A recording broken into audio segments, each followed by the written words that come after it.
আমি এখন দাঁড়িয়ে আছি যে জায়গাটি, তার নাম হচ্ছে গাছোয়ার বিল। এখানে আসলে ভালো হবে না এমন কারো দিল, এরকম দিল লোক খুঁজে পাওয়া খুবই মুশকিল। কারণ এই গাছোয়ার বিলের বইতেছে ঝিরিঝিরি বাতাস এবং গাছোয়া বিলের উপরে রয়েছে সুন্দর আকাশ। সেই আকাশ, পরিষ্কার আকাশে এর নিচে বসে এবং রৌদ্রের তাপে এই আম গাছের নিচে মনোমুগ্ধকর বাতাস খেতে এবং এই আম গাছের আম পেড়ে খেতে কত যে ভালো লাগে একমাত্র ছোট কালের সেই ছোট ছোট বাচ্চারাই বুঝে।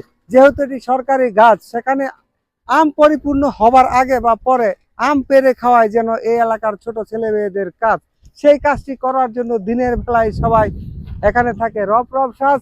আপনারা তাদেরকে, আমিও তাদেরকে একটু দেখাবো যে এই আম গাছের আম পরিপূর্ণ না হওয়ার ফলেও আম খাওয়ার জন্য দলে দলে ছুটে এসেছে ছোট ছোট ছেলেরা। কিন্তু মেয়েদের আসার এখানে সুযোগ নাই, কারণ মেয়েরা এত দূরান্ত হয় কম। যে এই আম গাছটি এই অঞ্চলের এই গাছুয়া বিলের সব একটি মাত্র গাছ, যেটা রাস্তার উপর রেখেই মূলত কন্ট্রাক্টর সাহেব করেছিল এই রাস্তাটির কাজ।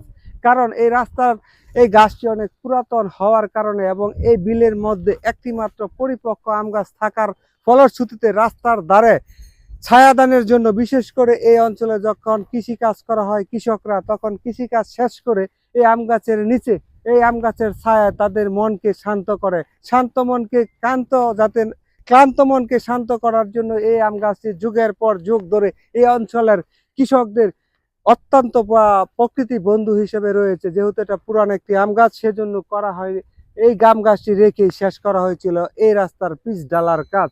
এবং এই আম গাছটা এই সুকুন্তি ইউনিয়নের এই গাছুয়া বিলের সৌন্দর্যকে এবং প্রাকৃতিক নৈশ্বর্যকে বৃদ্ধি করে দিয়েছে। সুকুন্তি ইউনিয়নের অন্যতম একটি সুন্দর এবং বাইরের স্থান হচ্ছে এই আম গাছ। এই রাস্তাটি দিয়ে প্রতিদিনই তেমন কোনো গুরুত্বপূর্ণ এবং বড় যানবাহন না চললেও চলে মোটর সাইকেল, চলে এরকম সাইকেল। এই যে সাইকেলটা দেখতে পাচ্ছেন, এরকম সাইকেল এবং অটো রিক্সা, যেটা আপনারা একটু পরে পরে দেখতেছেন আসতেছে এবং যাইতেছে। তাদের জন্য আমাদেরও ভিডিও করা একটু কষ্ট হইতেছে। তো আপনাদেরকে দেখাচ্ছিলাম যে গাছুয়ার বিলে যে করা হয় ধান চাষ, আমাদের সুদীর্ঘদিন যাবৎ আমরা এই অঞ্চলের মানুষ করে আসছে বসবাস, যাদের অন্যতম উপাদান হচ্ছে কৃষিকাজ। সেই কৃষিকাজের যে গুরুত্বপূর্ণ অংশ হচ্ছে ধান চাষ। আর ধান এই গাছুয়ার বিলে একটু দেখা, গাছুয়ার বিলে দুটি মাত্র ধান চাষ হয়। একটি হচ্ছে বড় মৌসুমে গিরি ধান, যেটা বর্তমানে রোপণ করা হয়েছে, এবং আবুন মৌসুমে যে ধান চাষ করা হয় সেখানে পানি দেওয়ার কোনো ব্যবস্থা দরকার পড়ে না, প্রকৃতির উপর নির্ভর করে। বরং এই বিলের মাটিগুলি অত্যন্ত পলিমাটি সমৃদ্ধ এবং উর্বর, যেহেতু বৃষ্টির পানি এখানে জমা থাকে এবং প্রচুর পরিমাণ মাছও পাওয়া যায়। এই গাছচার বিলের আশেপাশে অবস্থিত জনবসতির অত্যন্ত প্রাচীন এবং প্রাচীনতম জনবসতি বসতি। এই বসতিরা যুগের পর যুগ এখানে বসবাস করে আসছে। চারদিকে যতটুকু তাকাবেন শুধু আপনার দেখা যাবে শুধু গ্রামের একটা সৌন্দর্য। এখানে যেন গ্রামের মাঝখানের এক বৃত্তের মাঝে আমরা দাঁড়িয়ে আপনাদেরকে এই যাচ্ছি এই প্রকৃতির মাঝে হারিয়ে।